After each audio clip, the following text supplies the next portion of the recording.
and welcome. Am I filming yet? I feel like, did I press it? Yeah. I'm really out of breath from all that jumping around. Right, let me just reply to an email.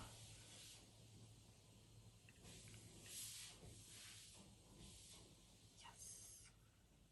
Tip number 1, if you don't ask, don't get. This brand sent me a few options to pick from and I didn't really want to pick any of them, so I said, can I pick something else from your website? And she said yes, so that's good.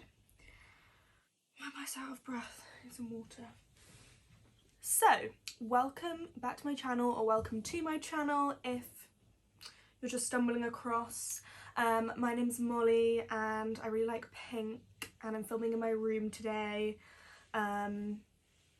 Yeah, so I put a little, it's weird not holding my phone. Basically, I'm filming on my phone today because I feel like my YouTubing camera actually isn't that good.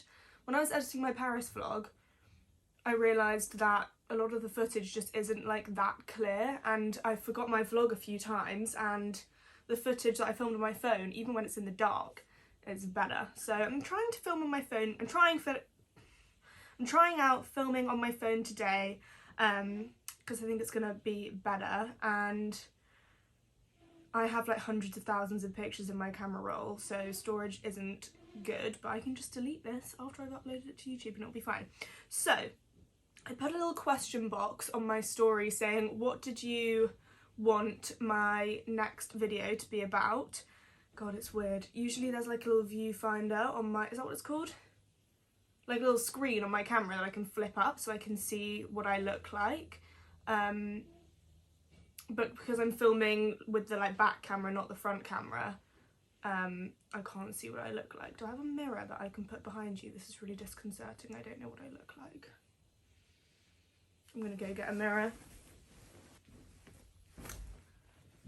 Okay, that's a bit better. I can kind of see what I'm doing. So, as I was saying, I put a poll on my story, not a poll, a question box saying, what would you like me to talk about, or what would you like my next YouTube video to be? Let's have a little look on Instagram.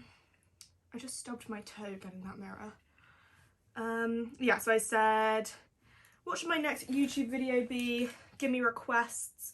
And I just put a few like captions on there, like outfit ideas, micro influencer tips, night out, get ready with me, Q&A, boy talk, beauty favourites, say it or shot it, stuff like that. And can I see the answers? Not on my laptop. But basically, I got a few different requests. Some people wanted boy talk, some people wanted how I shoot content, some people wanted to get ready with me, some people wanted a Q&A, some people wanted outfit ideas, but the most overwhelming request was micro-influencer and influencer tips. So that's what I'm going to do, and I'll get round to the other ones as well at some point. So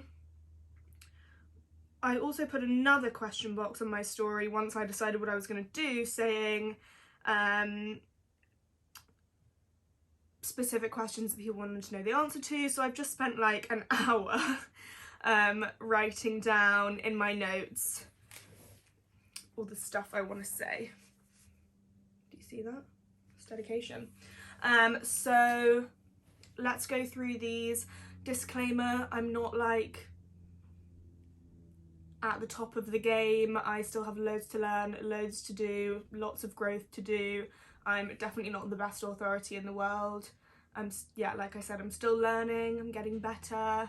I'm only just, well, in the last few months getting like proper paid collabs, and still like kind of struggling with growth and stuff. So I'm not a pro by any means, and hopefully I'll get better at what I'm doing. Something in my eye. But yeah, so this is just what I know so far. I wanted to share what I know so far, see if I can help anyone out, and hopefully it helps you, and yeah.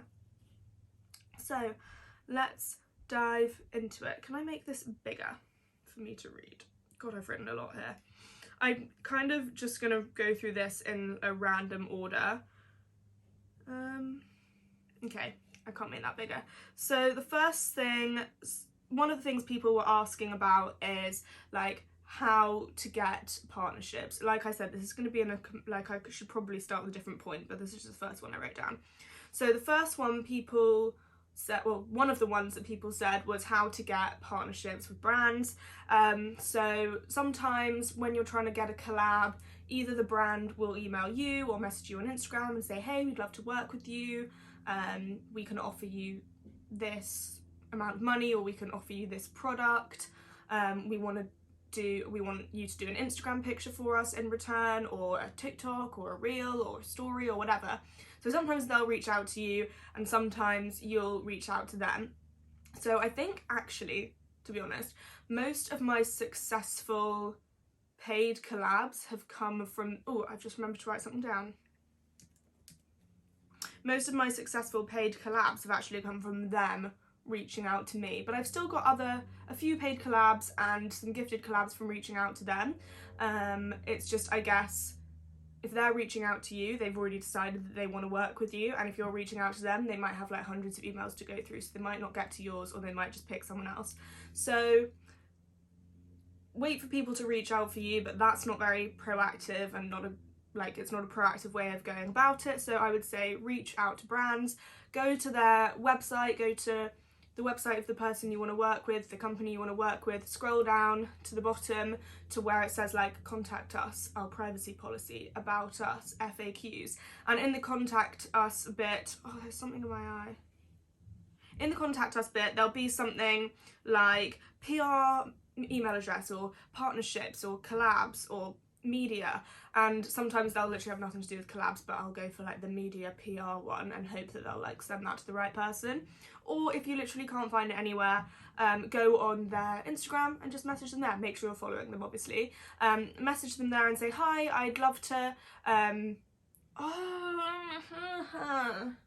what's in my eye? Okay, I think I got it. What were we talking about? Yeah, reaching out to brands. It's not proactive to just sit there and wait for them to message you. So find their email or message them on Instagram, say, hi, I'd love to collaborate with you, I'd love to work with you. What's the best email address to reach out to regarding a collaboration? Either they won't reply, or they'll reply saying, reach out to ... at ... .com, and they'll get back to you. Or they'll just be like, oh, we're happy to handle it over Instagram, like, we'd love to work with you, and you'll chat over there. So those are your options. Email everyone. Email so many people. People were like, how do you secure a collaboration? I'd say I get replied to like 10% of the time, and then they'll either be like, we just want to do a gifted collab, we don't want to pay you, and then I'll be like, well, it's not worth my time then. I'll get to that in a second, actually. Or they'll, it just won't work out for whatever reason. They'll decide not to work with you after chatting with you. They won't like your insights, or you'll be like, I don't actually really want to work with you anymore. They might be rude, I don't know.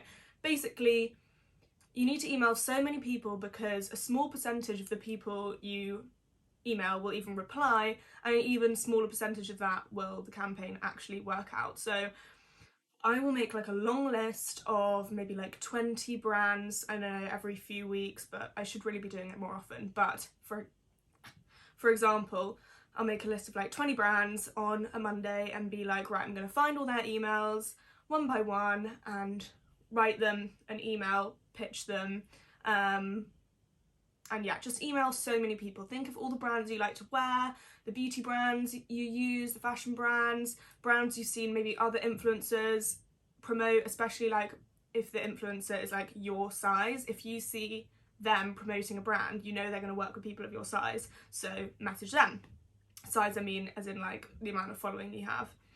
And what you want to say is you want to introduce yourself. So I always start mine with like, hi, my name's Molly, I'm a 23-year-old beauty, fashion and lifestyle influencer based in the UK. So they know, right, how old are you, what's your niche, where are you, because some brands, they'll want to make sure they're in the UK if they only collaborate in the UK, or wherever you are, for example. Or they'll be like, we actually only work with American influencers. So just clarify that so they know from the beginning wherever you're from. Say you're a Canadian influencer, if you're emailing a UK brand, they might just want to know that you're in Canada, or they might not be interested in working with you at all, but it's just best to like get that on the table. So yeah, introduce yourself, say why you want to work with them. Don't say the like ever since I was 5 years old, I've always looked up to you, because they hear that all the time. Say what you actually love about their brand. Be like, I wear your brand all the time, I love the outfits that I put together with your clothing, or just anything you love about them. Like, I love that your clothes are really sustainable, I love your colourful, unique style, I love that you have something for everyone, I love that. What do you love about the brand? Why do you want to work with them? Then say what you can offer them. What can you do for them? This obviously isn't like a full in-depth like email template, but these are the kind of things you want to say. It doesn't have to be too long, doesn't have to be like an A4 page, just like a few lines maybe for each of these things. So yeah, introduce yourself, 1 line, why you really like them, why you want to work with them, maybe 2 lines of text, and then what you can offer them. So you might say what kind of content you can see yourself making for them, why you'd be a good fit. So say, in my case, if it's a really girly brand that has loads of pink clothes and something like that, then I can say like, my audience knows me because of my, God, I can't phrase this, it's so much easier when you're writing it down, but you know what I mean. I would say like, I'm known for my pink content, so I know that pink clothing resonates with my audience, so since you have pink clothing, if I wear that, my audience will probably like that because they're following me for the pink anyway. Or you can say like, I'm going on this trip and I would love to shoot your clothes with this backdrop. Or if you have an idea for the campaign, like if you have an idea for the collaboration even, you can be like, I would like to shoot this outfit with this backdrop. But it doesn't have to be as specific as that. You could just say like, I know that my audience really likes when I wear this type of clothing, or when I post this type of post, and so I think that they're going to really like the content I could create with your stuff, and then be inspired to go and purchase it themselves. Did I explain that well? Probably not. Tell them what value you can provide them. What are your ideas? Why should they work with you? Why are you good at creating content? You could say, I've posted in your clothes before and it got loads of likes, or something like that. So yeah. And you also want to attach your media kit in with that. So if you don't know what a media kit is, it can be kind of daunting, but they're easy to make. Okay, my camera just cut out and I realise I'm slouching loads. Let's work on some posture over here. I also look like a garbage rat, but please forgive me for that. I'm just lounging right now. So is that filming? Yes, I was about to say, I was talking about what value you can offer brands, but I was rambling on about that. You get the point. So also you want to include your media kit. This can be a bit daunting to make. I didn't really know how to make one. And mine used to be like an 8-page PowerPoint when I had like 1,000 followers that nobody could be bothered to read. Like paragraphs about me that were kind of irrelevant, and it was also just like split across loads of pages. It didn't need to look like that.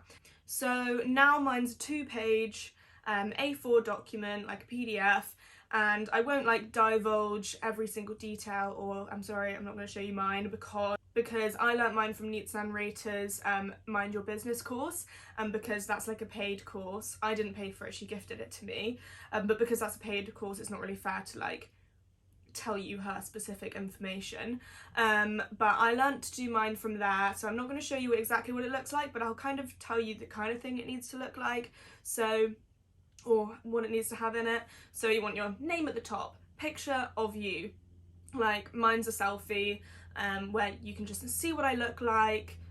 You know, you're getting to know me. You're a brand who may have never seen my Instagram in their life, like they want to know who you are. Then you want to put like right at the top, you know, your Instagram handle, your TikTok handle, your YouTube handle, if you're on those platforms, whatever platforms you're biggest on, put those, and then like how many followers you have on each. So mine will be like @_MollyBrooks_ 11.7k followers, and then you might put some other key engagement factors, like whichever's best out of your like engagement, reach, impressions, likes, like put that, like average something likes per post, or 8% engagement rate. Just like key figures they want to see, like who is this person, what are her statistics, they want to know who you are. And then what happens next on mine, maybe some demographics. So that's like, oh, itchy ear. So that's like your female, male, where the top locations are that people follow you from, and age. So mine will be like female 90%, thank God. UK, USA, Canada are my top 3, and then age, it will be, I'll put like 5% 13 to 17 or whatever it is, like 35% 18 to 25, so that they kind of know who is this person's audience. You know, if you're appealing to like a maternity pregnancy brand and all your followers are male and age 13 to 17, they're probably not going to want to work with you because their target audience is not your audience. That's a very specific example that doesn't probably relate to anyone watching this video, but you know what I mean. Like, they want to know that the people that follow you are going to be interested in their brand and their product. And then you might also want to put like just a few more pictures, like your best work, the pictures that you're maybe I can't speak, maybe the pictures that have performed best, you know, your 3 pictures that have got the most likes, or just the ones that you think are the best examples of your work. Even if they haven't performed that well, they don't need to know that. Just post like the pictures that you think maybe you look the best in, or the most creative, or a selection of all 3. Then on my second page is less about me and more about like brands. So I'll put a list of all the brands that I've worked with. I actually have like a picture of each of their logos just to make it kind of aesthetic, because hopefully then the brand will be like, oh, she's worked with this company, this company, this company. They're big companies, or they're companies we respect. We want to work with her as well. Like, if lots of people want to do something, that makes someone else want to do something just in life. It's like they're following a trend of working with you, not that working with me is a trend, but you know what I mean? Like, they'll just see, oh, Lounge Underwear's worked with her, Meshki's worked with her, Princess Polly's worked with her, we should work with her as well. Clearly she's good enough for them, she's good enough for us. And then you want to put your rates. So Instagram post is going to cost X amount, Instagram story is going to cost X amount, TikTok X amount, whatever. Maybe some more pictures of you. You want to make sure your email address is in there, like how can they contact you. So yeah, make it a document all about you. Show your work, show your rates, show your insights, show who you worked with before. If you haven't worked with anyone before, that's fine, just leave that bit out. Just like, it's like a little CV, a little portfolio, but make it cute. Mine's all like pink, obviously. Another way to get collabs, wow, I've been talking for like 15 minutes and I'm only on the first point, is there are a few apps that you can get, or a few like agencies you can go through. So Vamp is a way I get a few collabs. It's an app, you have to like get approved to be on it, and then you can apply for collabs through there, put your rate in, and they'll either accept or decline you. Another one is Tribe. That's not so good. They have a lot of like random food things on there, but I've done a few collabs through there. They typically pay a little bit less. But yeah, so Vamp and Tribe. And then online there's Aspire IQ. They work with lots of brands. There's one called Brand Ambassador, which I'm not the hugest fan of. I think they don't pay, but it's a good way to like start. So they have a few brands in there. They have Naked, they have Desenio, Adina's Jewels. So you can go on there and like apply to do one of their campaigns, and it will just be like a voucher for £50 or something, and then you pick out your pieces and then you post. So you don't get paid, but like it's a good way to build up your portfolio. So that leads me on to gifted collabs. So someone asked me this on TikTok. I made a TikTok about like when a brand asks you to like give them 6 pieces of content and you have to do it for free. And someone commented on that, like, when should I stop doing gifted collabs and like say no to them? And I think you have to judge it on a case-by-case basis and like what you feel comfortable with. So I've got a few bullet points. So firstly, I still take on gifted collabs often.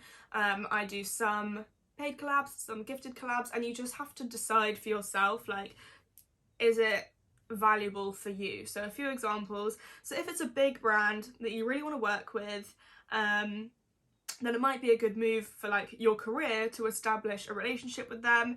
If they love your content, they might pay you next time, or you can kind of keep them sweet until you have more followers, and then they like would have to pay you for your content because they couldn't really get away with not paying you. So yeah, also with big brands, they're gonna have a line out the door of people that want to work with them, you know, like they probably have so many emails from people every day and so many big influencers that are willing to work with them, so they're less likely to pay you. But if you start maybe doing some gifted collabs with them now, maybe you can work up to it. So yeah, I definitely still accept gifted collabs from like big brands. Then if it's a product that I love and that I actually like want to wear, can see myself posting in anyway, and would maybe even consider spending my own money on, then obviously I'm gonna just take it for free.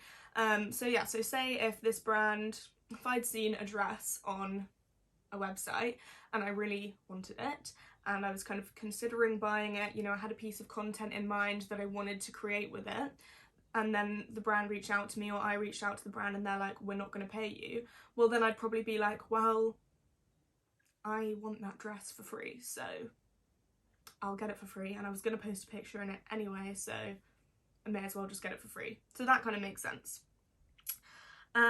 If it's literally just gifting and they don't say you have to post anything, like there are no particular deliverables, you can definitely just accept that, because that's not actually a collab, that's just like accepting PR. So if they're like, hey, we want to send you this product, like if you just, we want to gift you this product, then you'll be like, cool, thanks. And if you like it, then you might post about it, and that's what the brand hopes, that you will post about it, but you don't have to.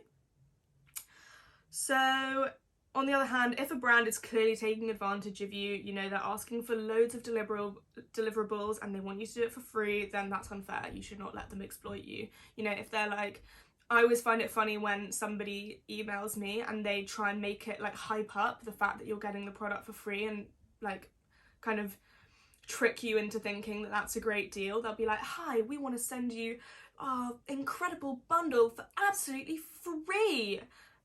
Exclamation mark. They're trying to make it look like that's really impressive when it's not. Like, free product isn't a form of compensation. You're not making income from that. So they will often try and exploit you by saying like, we'll give you this product that's worth like £300 for completely free, and all you have to do is 3 Instagram posts and 17 TikToks, and you're like, that's hours of labour that goes into that, into going out, shooting the content, editing the content, planning the content, and especially if there are loads of deliverables, it's just going to take loads of time and it's not fair. So when a brand's trying to exploit you, just be like, no, bye. Or you can say something polite like, I've written here, I'm unable to commit to deliverables for free of charge as I put a lot of time and effort into my content creation.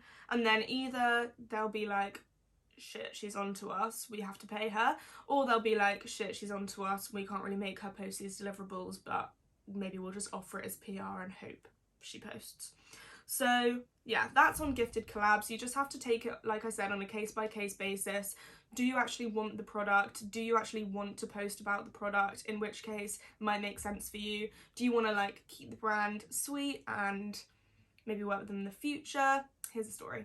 So a brand reached out to me being like, we'd love to work with you. And I wasn't that fussed about the brand. I was like, they probably have some nice things. Like, I'm not obsessed with them. I don't really shop there that often, but like, I'd be happy to promote them because they align with my style and stuff. But I wasn't like obsessed with the brand.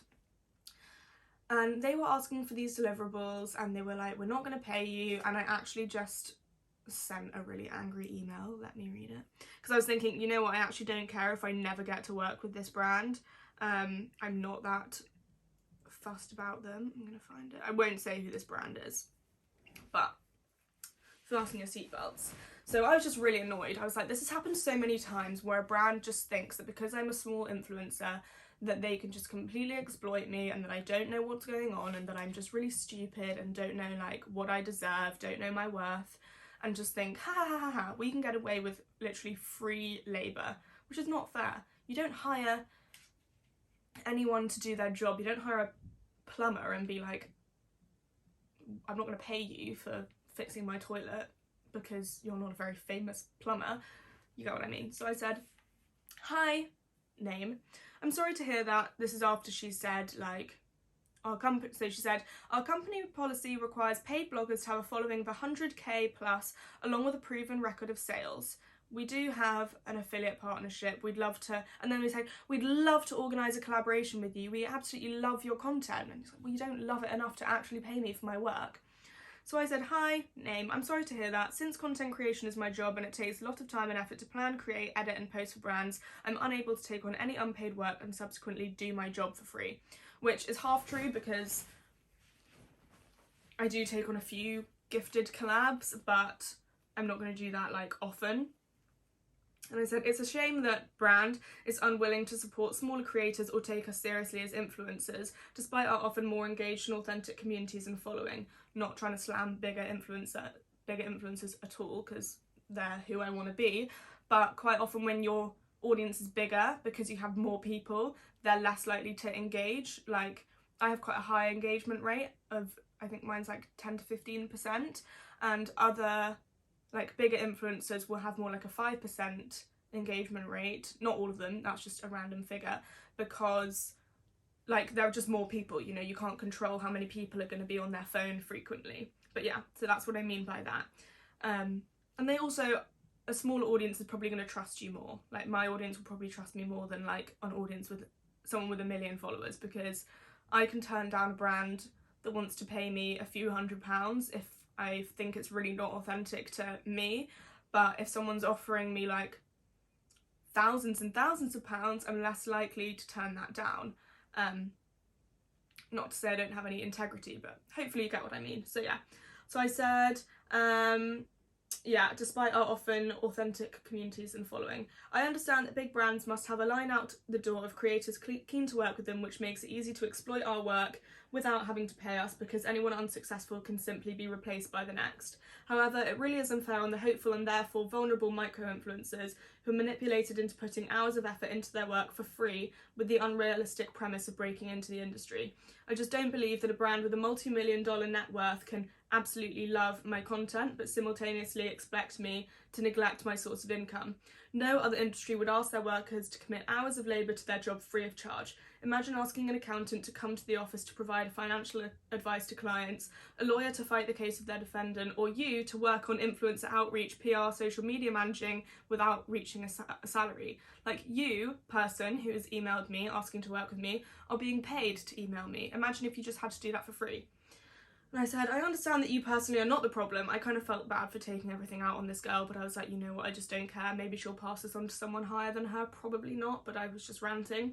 So I just tried to be nice by saying, I understand that you personally are not the problem in the new and therefore mysterious industry of influencer marketing. I don't mean to persecute you in particular, but I just can't help but vent. I hope you can pass my frustration at this type of injustice on to someone who's able to inject some fairness into your collaborations. Best wishes, Molly.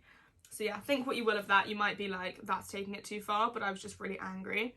And I was so fine with never working with that brand. I'm not that fussed about them anyway.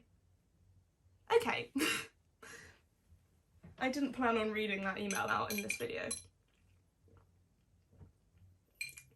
And it probably didn't make any difference, but I just had to do it.